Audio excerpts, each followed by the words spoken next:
वर्ष मेहनत की है हिंदुस्तान में और बाहर में। इतनी मेहनत की है, अब उससे भी ज़्यादा आप लोगों को करना होगा, तभी इस दुनिया का अज्ञान नष्ट होगा। बड़े भारे अज्ञान में डूबा है। आज कहीं ये गड़बड़ है तो कल वहाँ गड़बड़। इसको ठीक करने के लिए आपको भी सज्ज हो जाना चाहिए। और जिन्होंने इसको प्राप्त किया है उनको इसे और भी फैलाना चाहिए, बढ़ाना चाहिए, देना चाहिए। किसी भी बहाने से आप क्षुब्ध नहीं होना, आप शांत मत बैठना। कोई ऐसी विधा नहीं है कि आप इसे फैला नहीं सकते। इसमें जितनी शक्ति है वो ही आपके अंदर कार्यान्वित होगी और उसी से आप लोगों को प्लावित करेंगे।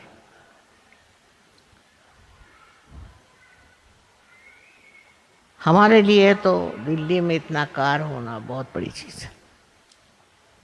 याद है जब हम दिल्ली में शुरू में आए थे तो लोगों को कोई समझ ही नहीं थी, और हमारे लिए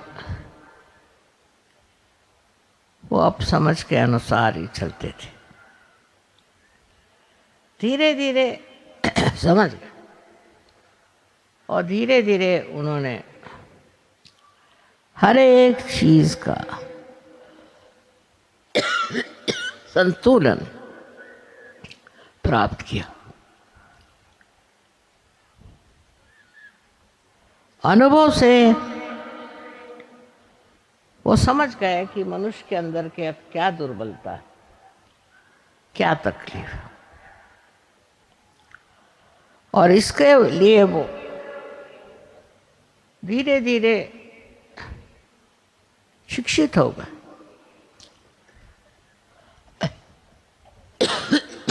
इतना सहयोगियों के पास ज्ञान आ गया, बड़े ज्ञानी हो गए। लोग बताते हैं माँ इनके अंदर इतना ज्ञान कहाँ से आया? अंदर से ही आया है इनके अंदर। इनके अंदर ही ये ज्ञान आ गया है, और कहाँ से आया? इस प्रकार अपने ही अंदर जो परम तत्व आत्मा का है उसका ये प्रादुर्भाव है, वो प्रकटीकरण है, जिससे लोग जानते हैं सच क्या है और आगे क्या करना। हमसे जितना बन पड़ा हमने हर एक चीज को समझाया, और देखती हूँ कि लोग बड़े आसानी से इसको आत्मसात करते हैं। देहाती में भी जहाँ लोग खास पढ़े लिखे नहीं होते, उन्होंने भी सहयोग इतने अच्छे से सीखा, इतना अच्छे से समझा, और इतना अच्छे से समझाते हैं कि मैं खुद हैरान हूँ इनके तौर तरीके देख करके। दिल्ली वालों ने तो कमाल की हुई है। यहाँ कोई झगड़ा नहीं, कोई आफत नहीं, कोई आपस में कोई भी किसी तरह का मनमुटाव नहीं। बहुत खुले दिमाग के लोग, और इनके साथ जितना हमसे बन पड़ा, हमने समय बिताया था, अब तो नहीं इतना होता। और देखती हूँ कि ये लोग कितने होशियार होगा, अपने हाथ से काम करके ये समझ गए हैं सहयोग क्या है, और उसको इन्होंने एक महायोग के चरम सीमा के पहुंचा दिया। मुझे खुद आश्चर्य होता है कि इतने सर्वसाधारण लोग हैं और इस कदर जानते हैं और समझते हैं। बहुत से लोग तो अनपढ़ पर इतने होशियार और इतने समझदार हैं कि बड़ा आश्चर्य होता है। ये किस तरह ये सब समझ गए और ये किस तरह इस कार्य को करते हैं।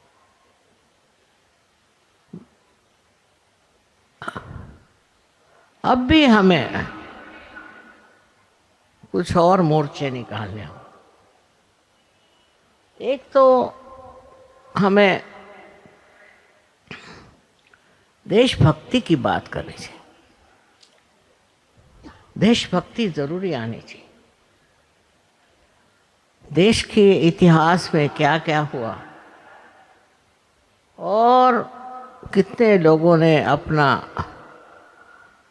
सर्वस्व त्याग किया, इन सब के बारे में बहुत ज़रूरी है कि आप लोगों को जानकारी होनी चाहिए और उसके बारे में आपको बातचीत करनी चाहिए। ये महान देश है, यहाँ बड़े बड़े महान लोग हो गए, लेकिन कुछ ऐसी हमारे ऊपर अवकृपा हुई है। फॉरेन से हमारे ऊपर इतने लोग आए, उनके कारण हम लोग दिल खोल कर सबसे कुछ बात करना, लेकिन ज़रूरी है कि अब बताया जाए। परदेश में भी लोगों ने बताया कि हिंदुस्तान में क्या क्या ज़्यादती हुई है। इसका मतलब ये नहीं कि आप और लोगों से नफरत करें या दुष्टता करें, पर यह है कि आप समझ लें कि किस तकलीफ से यहाँ पर लोग गुजरे हैं, क्या क्या आफतें लेकर उन्होंने जिंदगी काटी। अगर आप इस चीज़ को समझ लें तो आपको पता होगा कि हमारा देश कितना महान है और कितने बड़े बवंडर से निकला है। उसका जब आपको पता होगा तो आपको भी अपने देश पर बड़ा गर्व होगा और आप भी सोचेंगे कि क्या महान देश। फिर अपनी देश की संस्कृति बहुत ऊंची है, ऐसी संस्कृति कोई भी देश में नहीं है। मैं तो इतने देशों में घूमी हूँ। इस संस्कृति में सबकी इज्जत करना, सबको प्यार करना और देश को प्यार करना और बड़े बड़े इनके आदर्श, उन आदर्शों पे चलना, उनको भुलाकर हमारा कोई फायदा नहीं। यही नहीं तो पर इन्हीं को हमको और देशों में फैलाना है।